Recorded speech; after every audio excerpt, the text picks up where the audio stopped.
are dissimilar from the poison I concocted in terms of the way it functions.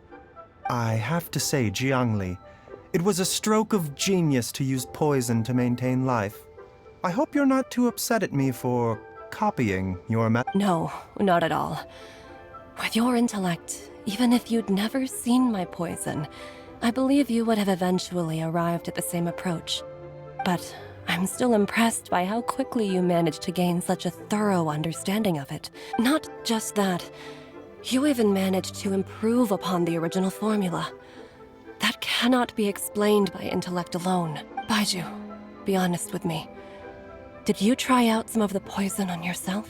Huh. Told you the truth with surface. Life force isn't the only thing that Changshang's contract lets you transfer between bodies, is it? Long ago, when plagues ravaged the land, one doctor made a pledge to rid the world of pain and suffering. But even the most ingenious mortal medicine could not stay the tide of disease. And after working tirelessly for many years, even his dearest loved ones fell sick and bade their final farewell. Legends told of an herb lord in Chenyu Vale who could cure any illness known to mankind. The doctor sought the herb lord, but found only a white snake, its breathing weak and its power all but spent. Sign this contract and let our lives be joined. Then I will impart to you the secret art of healing. But be warned, this art will harm your own health. With means beyond human ken, the doctor could now reverse the process of death. And yet, the time still came to say goodbye. Only now, the one departing was the doctor, his life force spent. His final act in life was to pass on the contract to his final patient, his favorite disciple. The disciple chose to dedicate their life to saving the lives of others. And generation upon generation followed in these footsteps.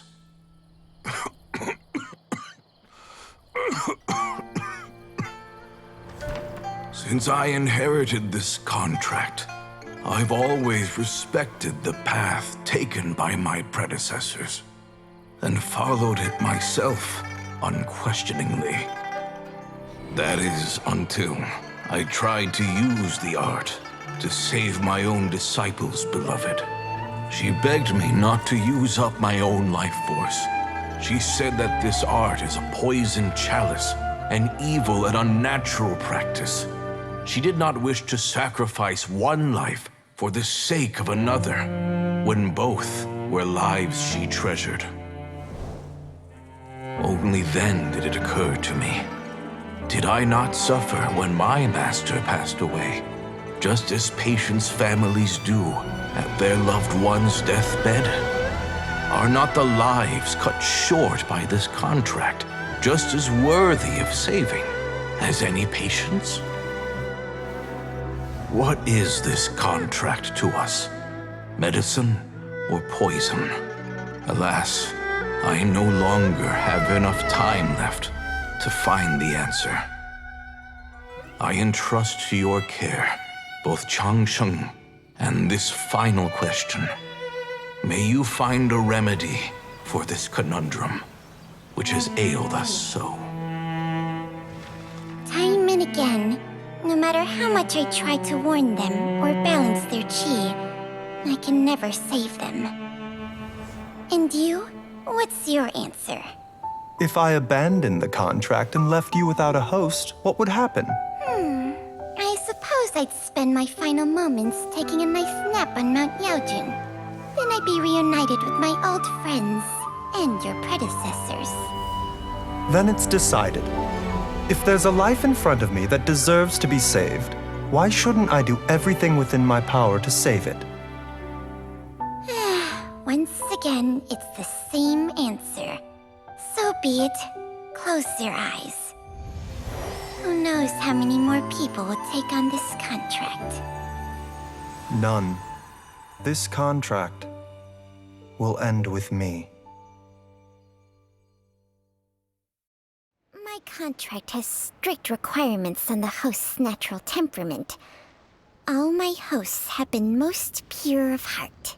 But when one with an altruistic nature gains access to this art, they are more seduced than the average person by the miracle of overturning the laws of life and death.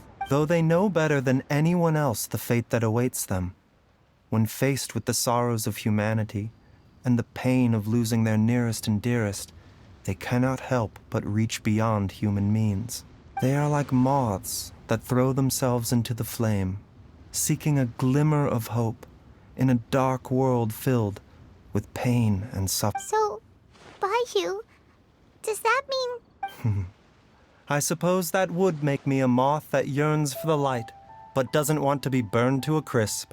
Changsheng's art can transfer pain and suffering between people, but it cannot reduce the total amount of pain in the world.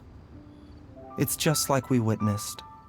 Either Jia Liang feared for Jiang Li's life, or Jiang Li grieved over Jia Liang's sacrifice. I have nothing but the utmost respect for my predecessors, who sacrificed their lives for their principles. But I do not wish to join their ranks, nor do I wish to pass on this contract to anyone else in the future. Huh?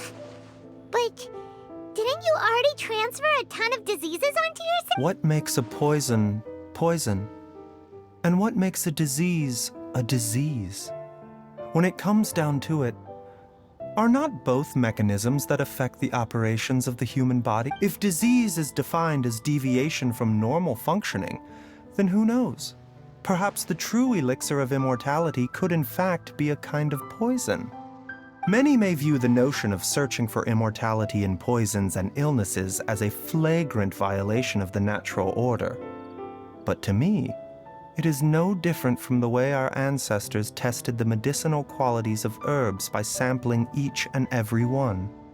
I don't want those who come after me to lose their lives to this contract. Nor do I wish for Changsheng to perish from losing her host. This leaves only one solution. Precisely. I will be Changsheng's final host, and the tradition of passing down the contract will end with me. Even the gods of old struggle to achieve true immortality. First you want to save others, then you want to save yourself. Now you even want to save me. You're getting greedy, Baiju. But isn't wanting to have it all what makes us human? For a selfish moth like me, who's afraid of the flame yet yearns for the light, the only path forward is up towards the moon.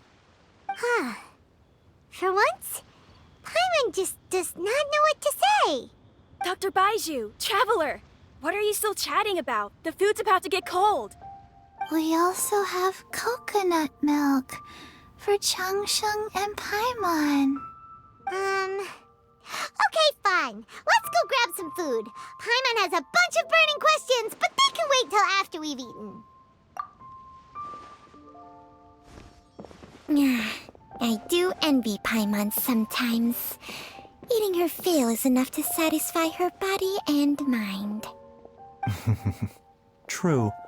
And yet, although we call them simple pleasures, are such things as these not precisely why we mortals cling desperately to the life we have?